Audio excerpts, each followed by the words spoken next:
We talked about that there's a written Torah in the 5 books of Moshe, where that's actually written down word for word. We also talked about that there is an oral Torah. There's more information that God told Moshe that was not written down, but it was transmitted orally through the generations until it was ultimately transcribed in the Talmud. And we talked about evidence. How do we know that? Can we prove, can we identify that there is really such an oral tradition and that it's authentic? But I have some more questions. Questions about things that are not in the Torah. So we know that the Torah tells us a mitzvah to put a mezuzah on our door. Do I need a mezuzah on the door of my mobile home? If I have an RV, does it need a mezuzah? We know that the Torah tells us how to make various materials kosher. So if you have a pot used for non-kosher, you can make it kosher by following the process. Every type of material has its own process. What about plastic? How do we make plastic kosher? Torah doesn't talk about plastic. Can you produce matzah by machine? Or does it need to be man-made? Lots more questions like this. So how do we address situations that are not included in the written text of the Torah and not included in the oral tradition that God gave Moses? Where do we cover for all the rest of it? Where do we cover for new developments, new technologies, or just scenarios that weren't addressed before? Well, the short of it is that we have to find precedent and analyze the Torah itself and find some way to compare it to the current situation. But the Torah actually addresses this problem and tells us right here, let's get this up, wrong way. There we go. So the Torah says, if a matter eludes you in judgment, between blood and blood, between judgment and judgment, to legion and legion, words of dispute in your cities, you shall rise and go up to the place the Lord your God chooses, which would mean go to Jerusalem. So if you have a question, something is unknown in applying the Torah, you shall come to the Levitic Kohanim, to the judge who will be in those days. You shall inquire, and they will tell you the words of judgment. So in other words, the rabbis have a job of analyzing the Torah, studying the Torah real well, and trying to find some clue for the new situation and answering that question for the people that ask it. Now, we have to do this right. Sometimes you'll read a verse of the Torah carefully, and you'll see it implies something more than the actual text. And you say, wow, there's more information here. But it's important to follow the exact formula for how this is done. Because, there was a couple who once got into an argument. Who's going to make the coffee in the morning? And they're fighting, and he says, every time I try to get involved in the kitchen, I just make a mess. I'm staying out of it. I can't make the coffee. And she says, I do everything. Why don't you give me at least a break in the morning and just put up some coffee? And they just can't settle this debate until the woman says, the Torah says the man makes the coffee. End of discussion. The Torah says, what kind of nonsense is that? The Torah doesn't even talk about coffee. They didn't drink coffee back then. She grabs a copy of the Bible, opens it up, and says, don't you see the Hebrews? The guy's got to do the brewing. So if that's the way you're going to analyze the Torah to answer new questions, you're going to end up with a lot of nonsense. So it's important to do this carefully, and not only to do this carefully and logically and not just kick around jokes, but also to follow the formula. When God gave Moshe the Torah the 5 books of Moshe, along with the explanation of the Torah that came with it, he provided rules, formulas, which to use, by which if you follow them, you will reveal more information in the Torah. It's kind of like a puzzle. Ever since we're stuck at home and there's no school, it's been more than 3 months now, my kids have done a bunch of 1,000-piece puzzles. And it takes a while, but the older kids are pretty good at it. Problem is that the little one, the 2-year-old, she tries to do it too. And she grabs pieces of the 1,000-piece puzzle and tries to jam them together, getting it all wrong. Now, what is she doing wrong? She's taking 2 pieces and somehow fitting them together. But because she's not following the actual formula that's provided for this, because she's not following the actual rule that the creator of the puzzle designed, that if you go through these steps, you'll get to the beautiful painting, she won't get to that painting. The other kids, they work hard, it's their project, they deserve credit for it, but when they do it, they're figuring out what God meant all along. They're figuring out what God said. They're figuring out what the one who made the puzzle meant when he put these pieces in the box.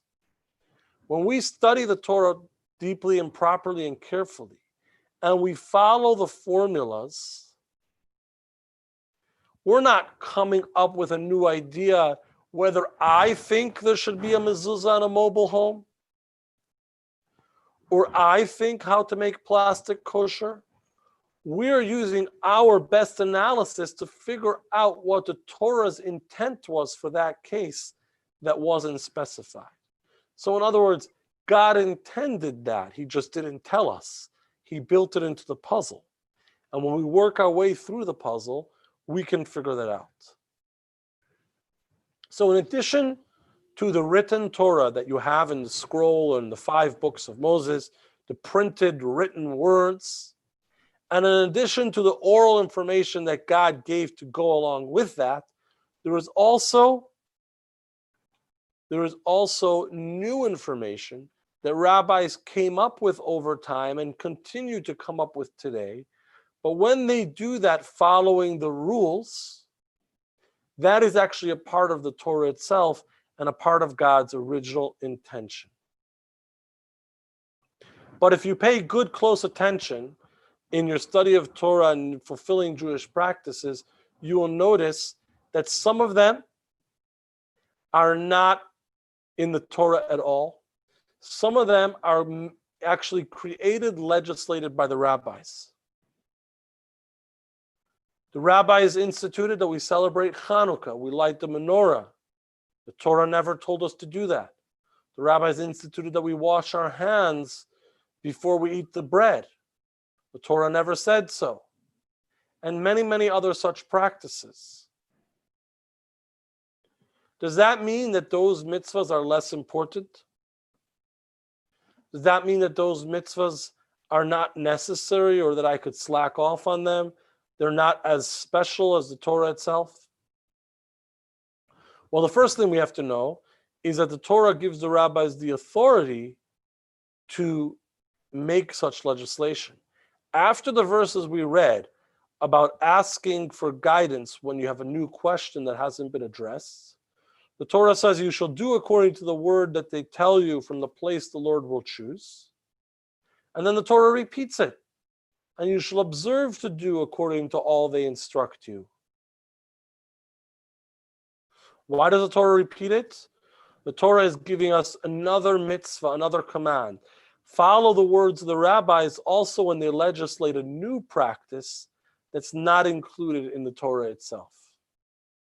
So we have, beyond the information in the Torah itself, deducing and analyzing from the Torah new data, which was really intended by the author of the Torah. Then we have laws that we say, no, that God never said this and God never meant it. It is not related to anything we had earlier, but this is an appropriate thing to do that the rabbis will now add as a mitzvah that we should do. And there are many such mitzvahs, and we now know that they should be followed as well. Why do the rabbis do this? Well, there can be various reasons, but they usually fall under the principle of the electric pole. And what that means is that sometimes you have high wattage, high voltage electricity at an electric pole or some other installation, and there'll be a sign, danger, high voltage. But it's a good idea that in addition to the sign, you should put up a fence. Maybe some people will listen to the sign, but some people might not notice or might not understand or might not recognize how serious this is. If you put a fence, they'll never get that close to the high voltage. The Torah gives us many different mitzvahs that we should do and many different rules to follow. But sometimes we might slip up. The additional rabbinic laws are designed like a fence to protect the Torah, to make sure that we don't get into a situation where we might end up slipping up on the rule of the Torah itself. Now, many people assume that the best and greatest and most important and most special mitzvah is the mitzvah that's actually written in the Torah. Those are the good ones. Those are the big ones. Then you have mitzvahs that we had to figure them out. They weren't in the Torah, but we figured out that the Torah meant it, like we were talking before, like a puzzle. And then you have what seems to be like the cheapest, the third-rate mitzvahs that the rabbis actually made up as was needed. And they're important too, but it's not as good as a mitzvah that's written in the Torah itself. But if we understand what the Torah is here for, we look at it very differently. The Torah is not just a user's manual that guides us through life. It's that too. But the Torah is a gift that God gave the Jewish people to create a relationship with Him. God is divine, God is holy, God is beyond, God is not accessible. Unless we have the Torah that teaches us how to go in God's ways and therefore be connected to God by doing the godly commandments. So the Torah is there to help us connect and bond with God. That's why the giving of the Torah at Mount Sinai is called a marriage, called a wedding, because we're starting a special relationship with God, a relationship that can be compared to a wedding, a relationship that's somewhat like a marriage. Now, in a marriage, you'll have spouses doing things for each other, like making the coffee, maybe. Sometimes you'll have a situation where one spouse has to be very, very direct and explicit and say, you, please make sure to do A, B, C very well. We need that for this and this. And the other one tries to do it. And that's okay. But it's not as special, and it doesn't have that same good feeling when the other spouse already remembers from last time what it is that I like, what it is that I prefer, what it is that I'm hoping for, and does that without me asking. It's definitely not as special as when the other spouse figures out on their own what it is that I would appreciate. And the greatest, most unique touch is when one partner comes up with a new idea, a new surprise, a new gift, a new something for their spouse that was not ever asked for, was not ever hinted to, was not ever implied, was not ever included. Maybe the other one didn't know that they would like this. But I've understood them so well and connected with them so well that I've understood that this is what they would really appreciate. When God tells us what to do in the Torah and we listen to His rules, we're like that, following spouse. We do it because we were asked. We don't have that same investment, that same connection. When we figure it out by working hard, we have a closer connection, a closer relationship. And when we add those rabbinic mitzvahs that are not in the Torah at all, God says, wow, I really like that. Even though God never told us to do it, he never even hinted to it, we understood that this would be the right thing to do. And that really adds a special touch, a special feeling of closeness to any relationship. Now, we're talking about us doing what God asks us to do, us figuring out God's needs, us figuring out God's interests, shall we call it, and even to the things that he didn't say. What about the other way around? If it's a partnership, if it's a real relationship, what about God doing the same for us? Well, there's an interesting statement in the Pirkei Avot, in the Ethics of Our Fathers, in the Talmud.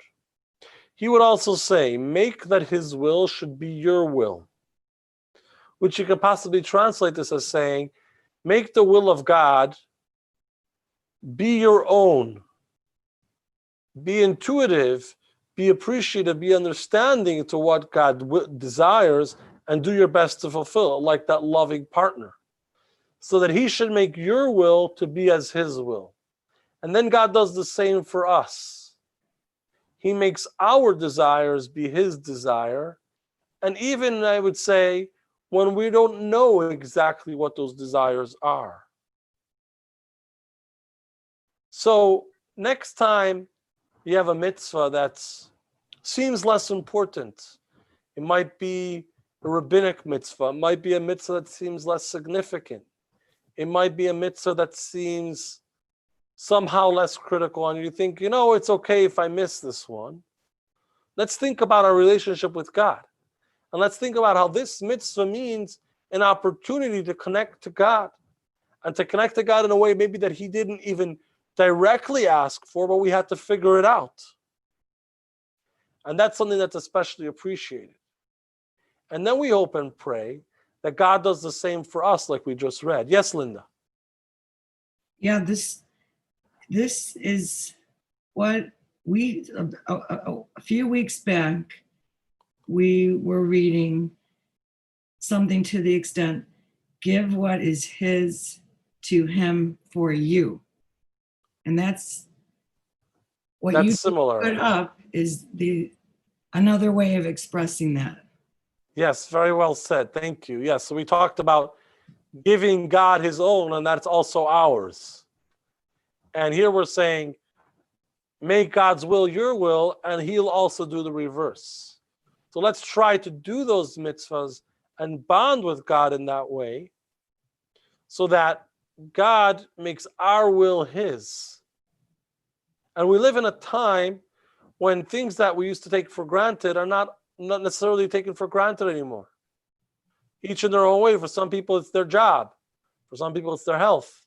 I know for me, I'm just hoping that there's school in September, so I don't have to do any more 1,000-piece puzzles. But a lot of things have become up in the air. This is the right time for us to try to do an extra mitzvah, and for us to hope and pray to God and say, maybe make our will like yours, maybe ensure that those blessings that we need and hope and pray for. And it really spans the whole spectrum. We're asking for good health and a good job and good economic situation, and the needs of our children, and the needs of our country and our people, and et cetera, et cetera.